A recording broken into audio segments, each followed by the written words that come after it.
So this is from my official last day of lessons in London. I had some issues with scheduling, so I ended up having a 3-hour-long lesson with one of the teachers. Her name was Amelia, and she is just a musical theatre teacher. She did kind of start by like desperately trying to convince me never to move to London. London is not very good economically and politically right now, which I could tell by staying there for just 3 weeks. Like, I think it's an important thing to remind yourself that, like, yes, there's so many amazing things about traveling and, like, you know, going to these places, and they're amazing for holidays and stuff, but realistically for living, there are a lot of things you do have to consider. You mentioned trying to keep your voice nice and focused from the start to the ends of phrases during warm-up, like immediately keep that voice focused and breath flow through to the end of phrases. You're saying with like slides, like doing like your she was saying, imagine singing every million note on your way up and down. Like, don't just kind of go,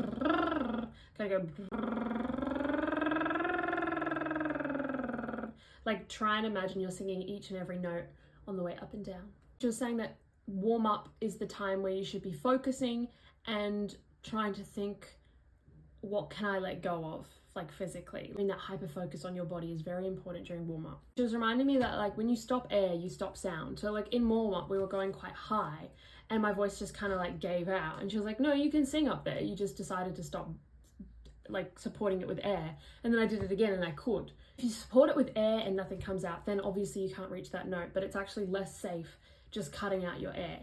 So I don't know, just a reminder to, even though you think you might not be able to see it, a lot of it is mental. So just like push the air through and see what happens.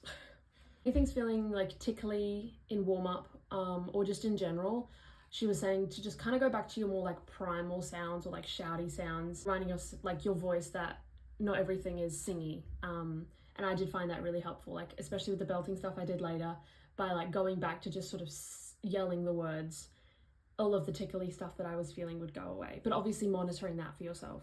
Saying that in the Aussie accent, we have a tendency to make the ooh very nasal, so it was like a lot of stuff for me was trying to get out of my nose a bit more and trying to get that sound a bit more down rather than the nasality. So just monitor that for yourself if you're an Aussie accent person like myself. And a great way of doing that is blocking off your nose, because if you talk like this then you're probably being nasal, but if you talk more like this then, but even then I'm still a little bit nasal.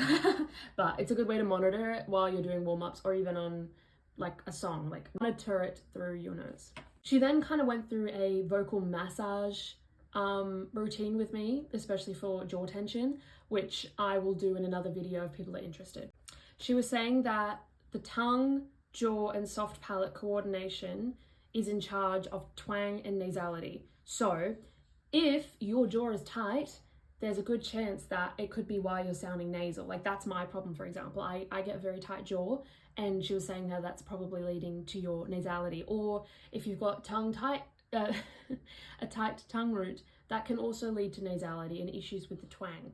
So if you are having issues finding your twang, or if you're super nasal, go back to your tongue, your jaw, your soft palate and think, okay, what can I release? What can I do? What can I explore to try and massage or relax those areas and see what happens. She also mentioned doing this sort of slide, which is a meow.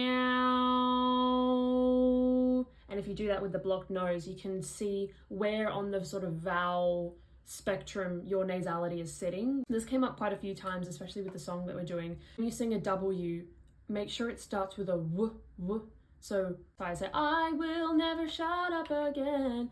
So I will, having that, she was really talking about the fricatives before words and using them to power what you're saying and what you're singing. And some of them can be trickier. So really finding that fricative, which for that is the w, really helped me find that precision in those notes.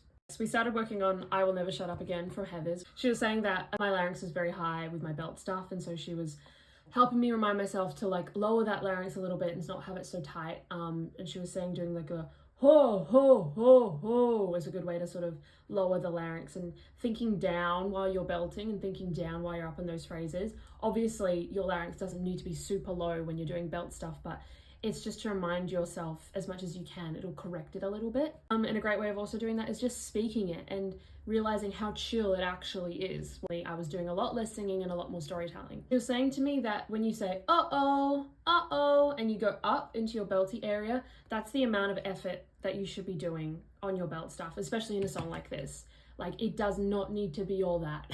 Because I gotta do that chorus like 3 times and still be able to sing it by the end, and it only gets bigger and bigger. So it's really important to monitor how much effort you actually need singing wise. Like, our ears will probably think, oh, I need to be singing lots. It's like, sometimes less is the key. She made me work through the song on glottal onsets. So doing like either a ga or like, so the first part's Heather choked, bought the farm, she could not hack it. Doing e-a-o-e-o-a-e. We did this because it helps place the vowels on good closure and then putting the consonants on, so that you're not getting this sort of mix between like the consonants and then a little bit of closure. It's like having set the fact that you've got good closure on those notes and then putting the consonants on, because sometimes when you have like really crispy diction, the closure can be affected by it because you're doing too many plosives and too much air. And for silent consonants like your sh, th, s, all of those, making the shape and pitching that shape at the sound or pitch that you need to be at. I will never thinking of the sh at pitch so that you're not thinking sh. It's like that. Think of the silent fricatives where you need them to be. Helps you then power through what you're about to sing. It was reminding me on ones like shut up and dreams to really open those vowels as well. Like with the e's, it's so much easier if you just think about dropping the jaw and opening that space rather than getting the dreams, because that is squeezy and not fun and it doesn't feel good. We also went through from the start of the song and underlined the word in each sort of phrase or sentence that we thought was the key word in that section. And after doing that, I sort of was able to think less about the singing and more about the intention of what I was saying.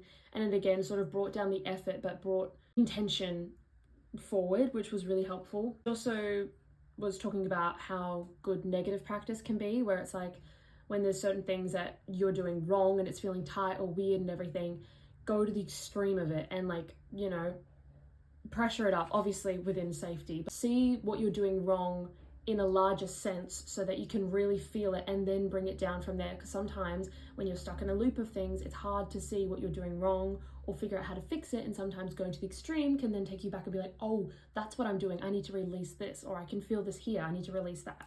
That was kind of it from Amelia. A lot of it was just hyper-specific stuff for my song. Yes, that was my lesson with Amelia.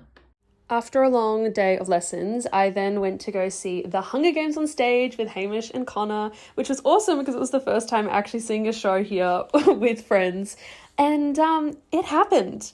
Listen, the special effects were incredible and it was very cool to see, but some things just aren't meant to be on stage, and that's okay. But it was nice having them there to laugh about it.